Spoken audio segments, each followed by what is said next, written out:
मैं राजेंद्र जैन, प्रधान संपादक छत्तीसगढ़ का पहरेदार अखबार और वेब पोर्टल अंबिकापुर, आपका स्वागत करता हूं। आज हमारे कार्यालय मंजूषा निवास, देवीगंज रोड, अंबिकापुर में आम आदमी पार्टी के प्रदेश उपाध्यक्ष श्री राजेंद्र बहादुर सिंह जी आए हुए हैं। अभी हाल ही में अंबिकापुर में महामाया पहाड़ पे अतिक्रमण की हटाने की बहुत बड़ी कार्रवाई हुई है, जिसमें माननीय उच्च न्यायालय बिलासपुर के द्वारा रोक लगाने के कारण कार्रवाई पूरी नहीं हो पाई है। 5 दिन समय मांगा था, आज 4 दिन हो गया है, कल निर्णय आएगा। लेकिन ये कार्रवाई के लिए किसको जिम्मेदार मानते हैं आम आदमी पार्टी श्री राजेंद्र बहादुर सिंह जी? जी, आपके चैनल पर सभी दर्शकों को मैं स्वागत करता हूं। और महामाया पहाड़ को सुरक्षा के लिए तो मैं भी चाहता हूं कि सुरक्षित रहना चाहिए, धरोहर है और कार्रवाई हुई है।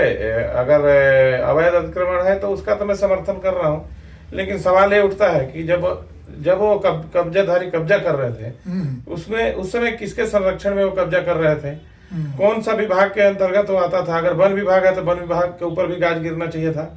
अगर निगम के कर्मचारी उनको अन्य सुविधा मुहैया कराया और अवैध वसूली किया होगा, बनाने दिया होगा, तो उनके ऊपर भी गाज गिरनी चाहिए। अगर इस तरीके से नहीं होता है और महज खाना पूर्ति के लिए किसी जाति विशेष के ऊपर टारगेट करके अगर घर को तोड़ा जाता है, उसका मैं विरोध करूंगा। क्योंकि जब तक कि बनाने देने वाले की किसकी ड्यूटी थी, उनके ऊपर गाज अगर नहीं गिरती है तो वो तो हमेशा होते रहेगा। आप कितने लोगों को बेघर करते रहेंगे? सर, उसी वन विभाग की जमीन में एक बहुत ही मशहूर ओरिएंटल पब्लिक स्कूल भी स्थापित है, उसके लिए तो कोई कार्रवाई नहीं हो रही सर।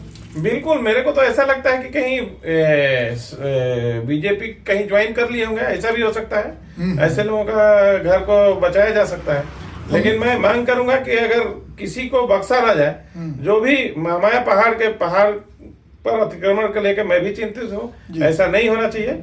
और जो भी कार्रवाई हो रही है मैं उसको भी उचित बोलूंगा, लेकिन अनुचित तब बोलूंगा जब किसी जाति विशेष के ऊपर टारगेट करके अगर किया जाएगा तो मैं उसको उचित नहीं बोलूंगा।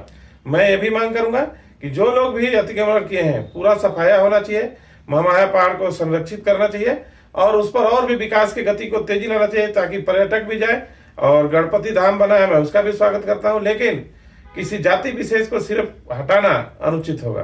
सर, जैसा कि आप जानते हैं कि माननीय श्री टी.एस. सिंहदेव जी पिछले विधानसभा चुनाव में हारे हैं। उनकी हार का मुख्य कारण है जो मुसलमान वोट वहाँ जो रहते हैं वो लोग उनको वोट नहीं दिए, क्योंकि बाबा भी जानते हैं। इसलिए जहाँ तक मुझे लगता है कि इस घटना पर टी.एस. सिंहदेव खुलकर सामने नहीं आ रहे हैं। क्या आपको लगता है? जो क्योंकि जो वहाँ के जो मुसलमान प्रत्याशी थे वो 1300 वोट पाए थे, तो ऐसी बहुत नज़दीकी हार बाबा को मिली है, तो इसके बारे में बताइए सर।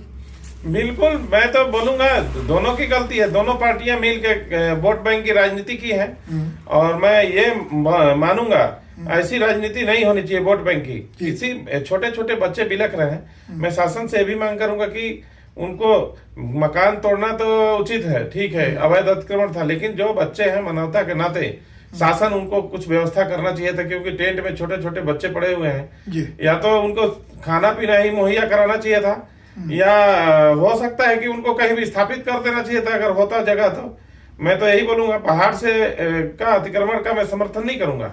सर, अंबिकापुर शहर में बहुत जगह कब्जा किए हुए हैं, कई राजस्व की जमीन में किए हैं, नजूल में किए हैं, तो इस सब पे कार्रवाई क्यों नहीं होती? सिर्फ एक विशेष टारगेट। बिल्कुल, तभी तो मन दुखी होता है। बड़े बड़े लोग कब्जा करके बैठे हुए हैं।